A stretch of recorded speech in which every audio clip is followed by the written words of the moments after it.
In this lesson, we are going to learn about normal and shear stresses on an inclined plane.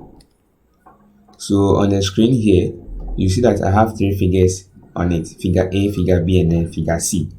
Okay, so for figure A, it is a bar, okay, which has an axial force P acting on it in both directions. Okay, and then what happened there was that we had a cut CC at an angle theta. Okay, that's the figure B that we have here. Okay, so after making the cut, the axial force P is going to have what component, which is the normal component and then the shear component. Okay, so the N here will be the normal force, and then the V will be what will be the shear force, and then that will be the force that will be acting out on the surface of cut. Okay, so those are the two forces which will be the component of what the axial force P.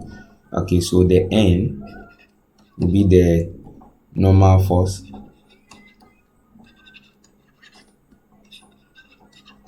and then the V will be the shear force.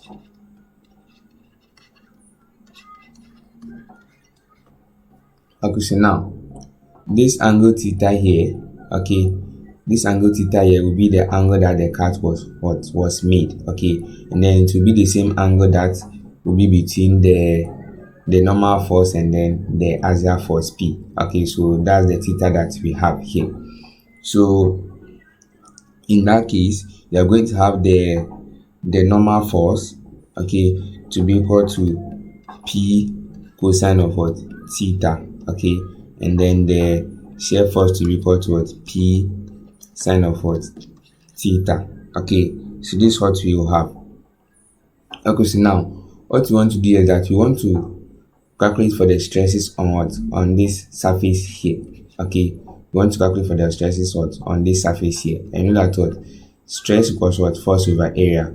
Okay, in this case we are going to calculate for the normal stress and then the shear stress. Okay, and we know that what stress equals what force over area. So before you can calculate for the stress, you need what the area. Okay, so let's look at how you are going to get the area. The area will be what A sub CC here, which will be the area of what this cut section here. Okay, and then that looks like what a rectangle. Okay, that looks like what a rectangle, and then we know that the area of a rectangle is what breadth times what height, right? So you have what ACC to be equal to what breadth times what height, right? Okay, so now looking at this rectangle here, okay, let me redraw this.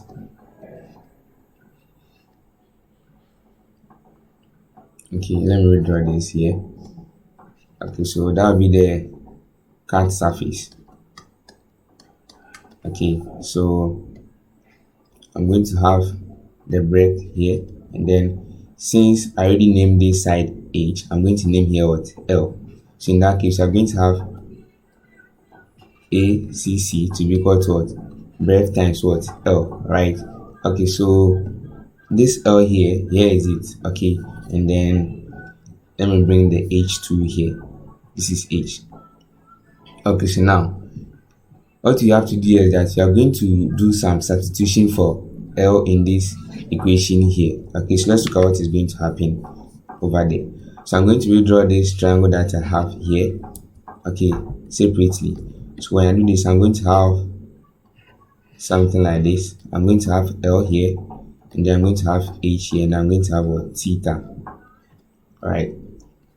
Okay, so cosine of theta will be equal to what adjacent, which is what H, right, over what hypotenuse L, right? When I make L the subject, I'm going to get what L equals what H over what cosine of what theta. So this will be my L now, so I can come and substitute into what this equation.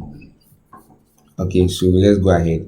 So you're going to have ACC to be equal to what breadth times what the length, right, which is what H over what cos theta. So you're going to have what BH cosine of what theta. All right, and then we know that breadth times height is what area. So you're going to have what ACC to be equal to what area over what cosine of what theta. Okay, so this will be the formula for the area of what this cut section here. Okay, so now we know the area, so all you have to do is to calculate for the normal stress and then the shear stress. Okay, so now let's go ahead and then do this. Okay, so now you are going to write an equation for the normal stress and then the shear stress. Okay, so for the normal stress, okay, for the normal stress, you are going to have the normal force over area, right? Over area of the cross section. Okay, so this will give us what? P cosine of what? Theta. Okay, divided by what? ACC, which is what? A divided by what? Cosine of what? Theta. Right. So this will give us P over A cos squared what? Theta. Okay, so this will be the normal stress. Okay, so I'm going to do the same for the shear stress. So tau theta equals the shear force over what? The area. Okay, so this will be equal to what? P sine of theta divided by the area, which is what? A over what? Cosine of what? Theta, right? So when we simplify this, we're going to have P over A sine theta cosine of what? Theta. So that will be the equation for the shear stress. Okay, so this is how to calculate for the normal stress and then shear stress of an inclined plane. We are going to solve an example on this to help us understand better.